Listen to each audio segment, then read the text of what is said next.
Sup lads, welcome back to another video, and now today I'm going to be taking a look at France, who obviously crashed out a few days ago at Euro 2020, the favourites as well, to Switzerland, which, no offence to Switzerland, you would expect France to win that game, but obviously they didn't, and as I said, they were by far everyone's favourites for the tournament before it started, and they crashed out the round of 16, and I'm going to be looking at why France crashed out and maybe there's some problems in there and how they can resolve these problems as well. We can't forget they did win the World Cup only 3 years ago.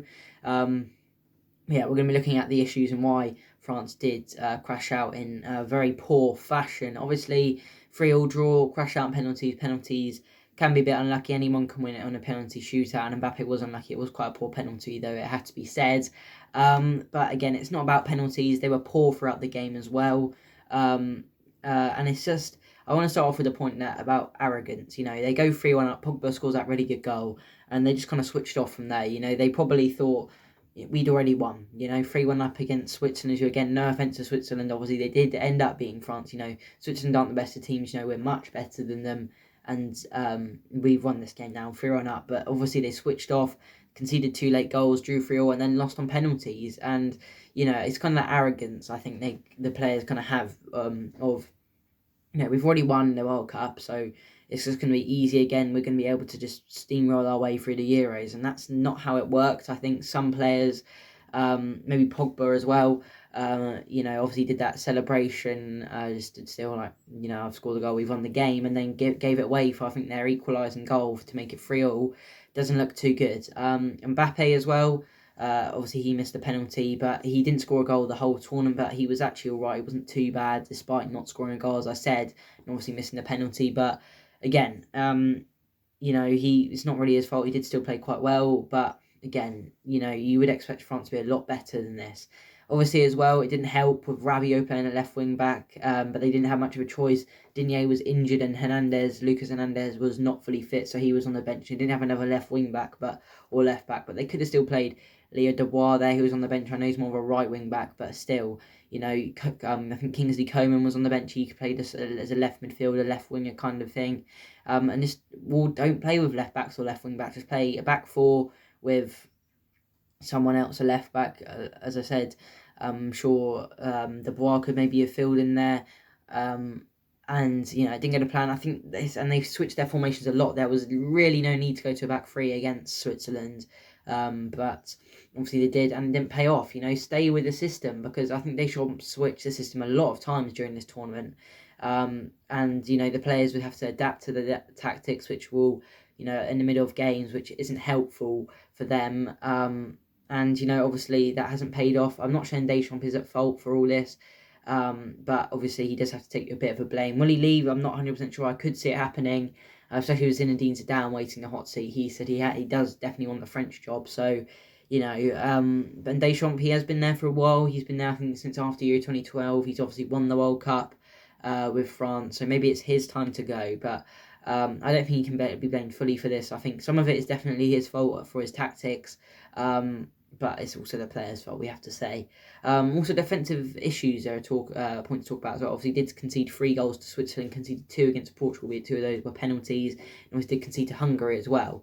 So conceding 6 goals in 4 games, albeit, as I said, playing Portugal and Germany in the group stage, but still, not ideal. And you don't expect them to concede that many goals. When you got the likes of Varane, Kimpembe, 2 very solid centre backs, playing for 2 of the biggest clubs in the world, and Real Madrid and PSG.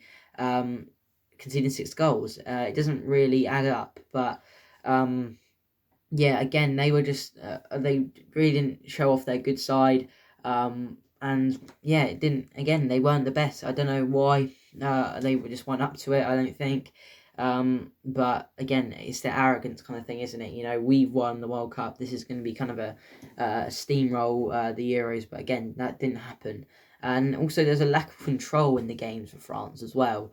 There wasn't one game in the tournament where they just controlled the game, they saw it out, which they should have done against Switzerland. The France of the 2018 World Cup would have gone 3-1 up, controlled the game, saw it out, 3-1 win. But this time, they just lost 3-1. Not lost 3-1, they conceded 2 late goals, 3-3, and, they were really poor.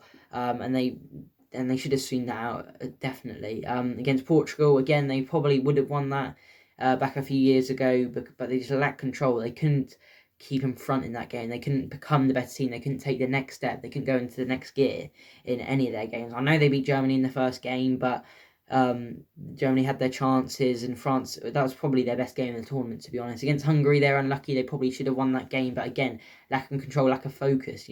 Hungary really only had one big chance, and they scored from it. So I think France, they lack control, they lack concentration, I think, as well, which probably didn't help, because apparently there were some rumours of some bit of heat between, I think, Mbappe and Giroud and Benzema.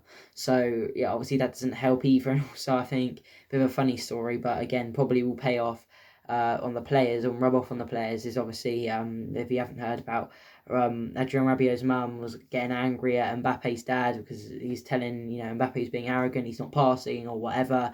And then, yeah, it's quite funny. But again, it would probably rub off on the players, and, international tournaments, there has to be a tight-knit group. You can't just get a squad of 26 players, big personalities, big ego. They all have to work together. They all have to be, not... Again, this is more kind of with the England squad, they're all very tight-knit with each other, they're not arrogant about anything. They work together well. Again, and they're friendly off the pitch as well. But this France team, I think there is quite a few big personalities in that squad.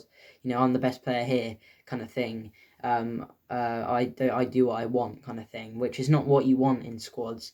And I think the French do have a couple of those sort of players, and that's kind of why they have not really gelled, not lacked the concentration, lacked the confidence, and also it's just probably, they're going free draw, losing that game. They're not going to blame it on themselves. I don't think they'll blame it on their other players, which, if France are to kick on, they have to take the blame for that. The players have to go, right, we're at fault for this, but I don't think they will. I think they will blame the manager, they'll blame the other players, which will need resolving. And I think maybe that's why Deschamps needs to go. Maybe he's had his time, and maybe a big manager like Zidane could come in, take over the dressing room, and really kick these players and go, come on, we've got the best squad in the world, let's go and win something, like, kind of thing. That's what France need, I think, and that is kind of why they failed at these European Championships. So thank you for watching today, guys. Remember to leave a like if you did enjoy, and subscribe if you're new around here. We're trying to get to 100 subscribers by the end of 2021, getting closer and closer to that. If you're wondering, by the way, while I'm recording on a weekday in the middle of the day, I am isolating in a minute, which isn't great, but these things happen, which I, maybe positives, could be more videos out of that. But yeah, thank you for watching today, guys. Remember to leave a comment, why do you think France failed, and just in general, who do you think is going to win the Euros now? I got back England. We're going to do it, boys. Alright, thank you for watching today, guys, and I'll see you soon.